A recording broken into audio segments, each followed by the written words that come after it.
निद हजाउछंती वन्यजंतु दिने कि 2 दिन नुहे मासाधिक काल धरी पाचिला धान खेत को नष्ट करुछंती। दिन शेष होई राति हेबा परे पुरी जिला डेलांग अंचलर चाषी मानक मनरे कोकुआ भय सृष्टि हेउछि। ए गांव से गां, ए पंचायत रु से पंचायत को व्यापुछि वन्यजंतु प्रादुर्भाव। एकर एकर चाष जमी सांग को विभिन्न प्रकार पनीपरिबा चाष को नष्ट करि देउछंती। जेते जगिले भी फल सुन केतेबेले आसुछंती फसल नष्ट करी चली जाउछंती। सेमानंकु धरिबा मध्य चाषींक पक्षरे कष्टकर होई पडुछि। वन विभागर कर्मचारी एहा उपरे कौनसी पदक्षेप नेउ नथिबारु शताधिक चाषी आंकोई स्थित वनांचल अधिकारींक कार्यालय घेराव करिथिले।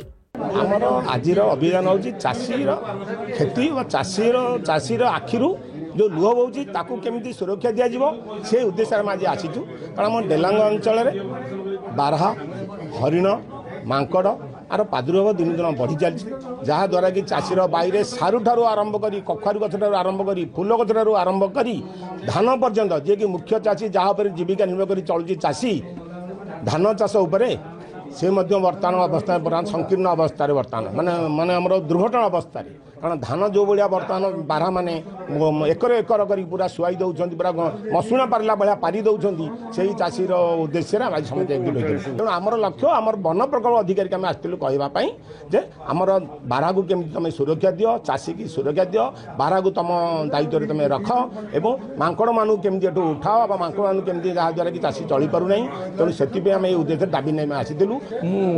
धान चाष 3 एकर कर प्राय एकर खंडे बर्तमान घुषुरी एवं बारा उभे ताकू नष्ट कर सारे।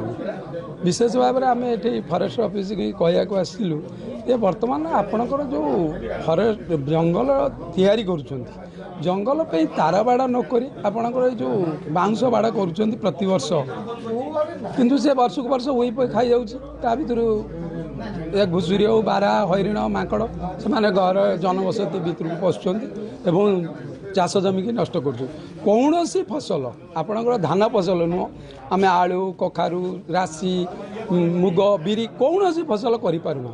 तेणु विशेष भाव में आम जेहेतु फरेस्ट ऑफिस आमर गड़मुटरी पंचायत आम विशेष भाव में चाषी मैंने आसिक गोटे दाबी पत्र देइछु। पाचिला धानर बास्ना बारी जंगली जंतु एबे धान गछर मूल ताड़िबा सहित दला चकटा करी नष्ट करि देउथिबा चाषी माने अभियोग करिसेंती।